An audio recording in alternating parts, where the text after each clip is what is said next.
Hello and welcome to this video. Now, this is the character I did the Shaper fights on. He's a level 92. We use Blood Sacrament. And I wasn't using this belt, these boots, or this helmet. I was using this one, and this one. And if I remembered to do it in the intro, you would have seen what I did with the profits. But how did we get those profits? Now, should be out of the way. Normal shaper. Ignore these numbers here and take these numbers as a rough guess or based on certain things. These numbers here were based off a Reddit post by someone who ran Uber Shaper 250 times in week 1. So my actual findings versus theirs were different, but that doesn't mean that either is right or wrong. But this is based off week 1 Reddit post. So the things we are looking out for are this amulet, obviously the Dying Sun.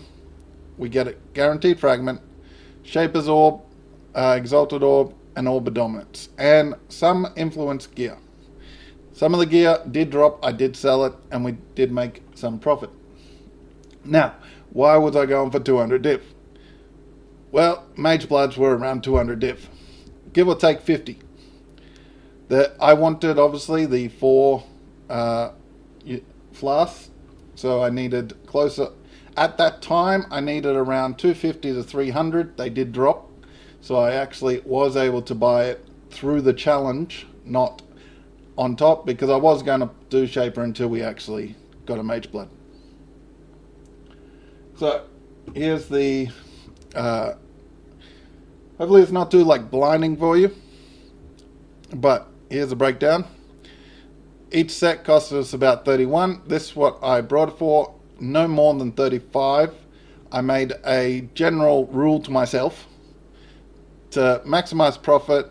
I had to get it from 35 or less. At the time, Chaoses to Divines were about 210. 200 sets cost us 6,200 Chaos, or pretty much 30 div. Each fragment I sold for 85C. The price went up and down on them, but I sold them for 85C. A generally good damage and life, mana recovery. Amulet went for about 150, and a good one I could sell for 2 div. Pretty much max rolled. I did get a couple of them. A Dying Sun goes for around 16 just base, and then a good roll 18 was what I could sell it for. If I wanted to wait a couple of days, I probably could sell them for a little bit more. Exalted Orbs 80C, and Orb of Dominance 7 div. So here's the breakdown of what we got. I'll scroll it a little more so I'm out of the way. We got 5 normal ones. We obviously got 200 fragments. Just from the fragments you make 80 div. So we got 5 of them, and that works out 3.57. I did sell, I think, 4 for 3 div. Someone brought 4 of them and paid me 3 div. A good one, we sold 2. Dying Sun, we only got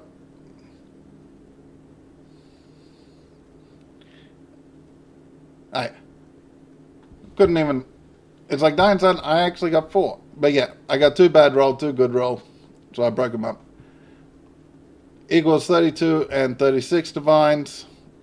Shaper Exalted Orbs, this is where I was saying, take the numbers as a general gist, because I got 10 Exalted Orbs and 6 Orbs of Dominance over 200 runs. So do take it, you might get more, might get less. It's obviously average over the long course. All up between that, we got 202 C. We got 42,490 C. We got 202 div. That's not including the couple of div, I think, worth of gear I sold. I did sell a shield for 1.5 div. I did miscalculate because doing them, I had 8 hours sleep over 4 days and actually was like falling asleep playing because I wanted to get it done as quick as possible. And at times I was holding down my attack and actually nodding off. And when I realized that, I was standing up against a wall or the side of a thing and just exploding my thing. Blood sacrament. The extra runs, we ran 14 extra. We got one good amulet, nothing else. So we made an extra 2 div through that, 5.5 through just running the fragments. Let's look at the everything.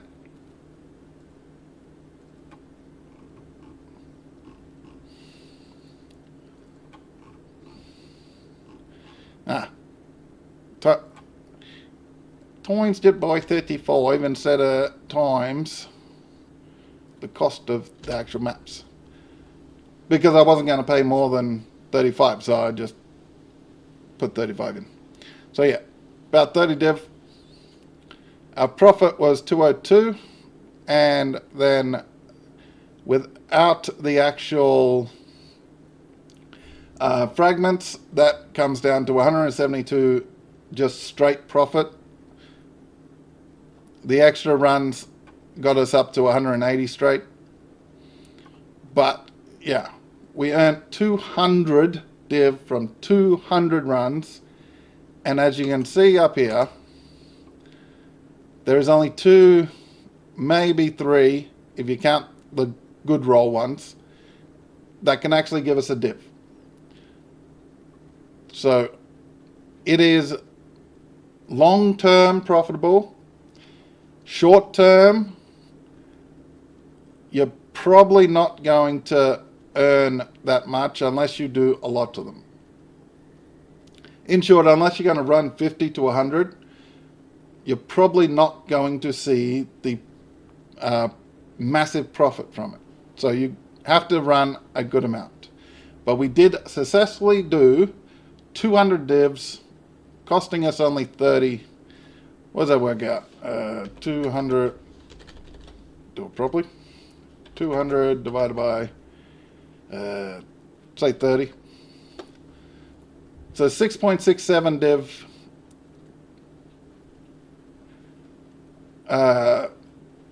No, we made 6.6 times the cost.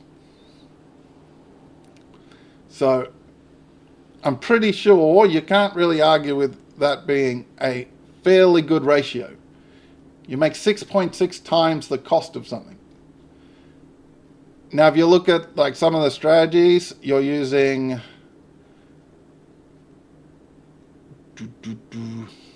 you're probably spending 2-3 div. Let's be nice, say 2 div on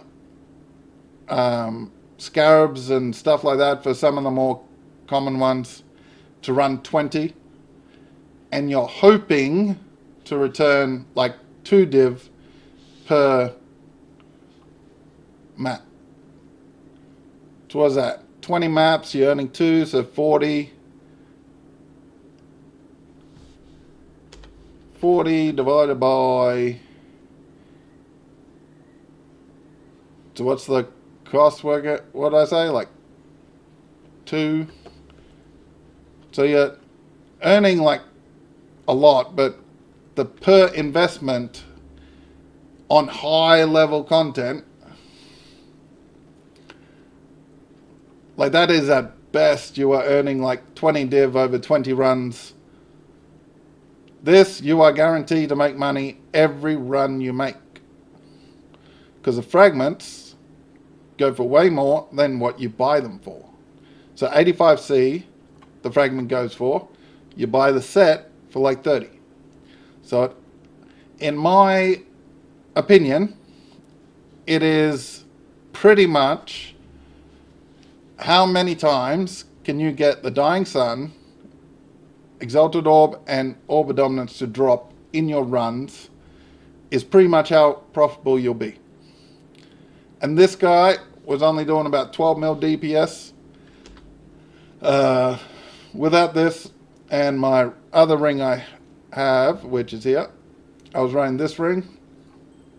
We're about 12.5 DPS. We get up to 15 to 18 with this. But yeah, this guy cost me, with all the gear, it is now about 10 div. So I'm pretty sure I'm happy with my investment of my guy. And he's obviously been able to farm a Mageblood. And you can farm a Mageblood as long as you can do about 10. All you need is 5 mil DPS, and you'll be able to do the Shaper run at like a reasonable pace. 10 plus will allow you to really farm him. This character as is not like a god at doing everything.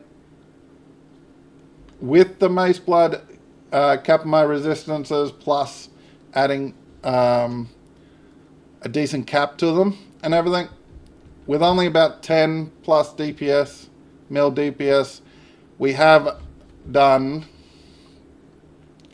all 4 Void Stones with him.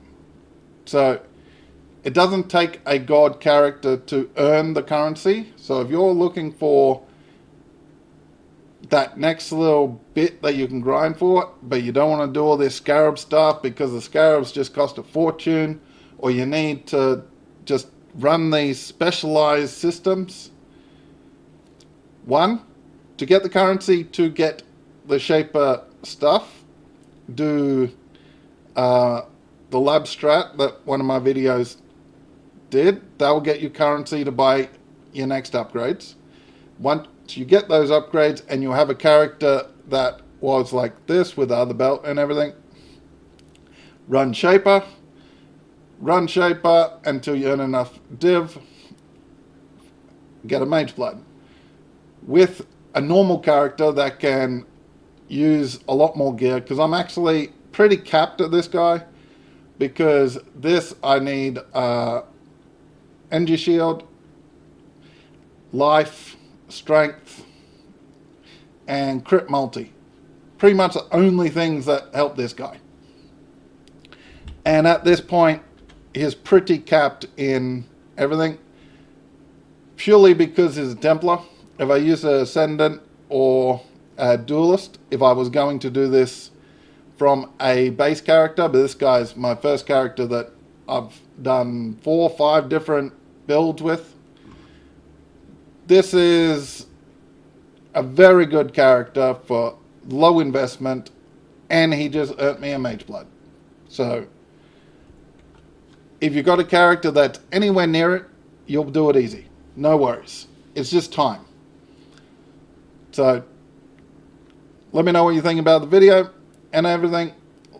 Have you farmed Shaper for 100 plus and got better drops, worse drops? And let me know what you think about this character and any upgrades or anything you recommend, because I would like to push him further, but I think he's reached his cap. But hopefully helps you find a way that you can actually farm up enough currency for whatever, even the Settlers of Kalgur shield or something. But hopefully this helps you earn your currency and shows how it is possible. But thank you, and catch you next time. Goodbye.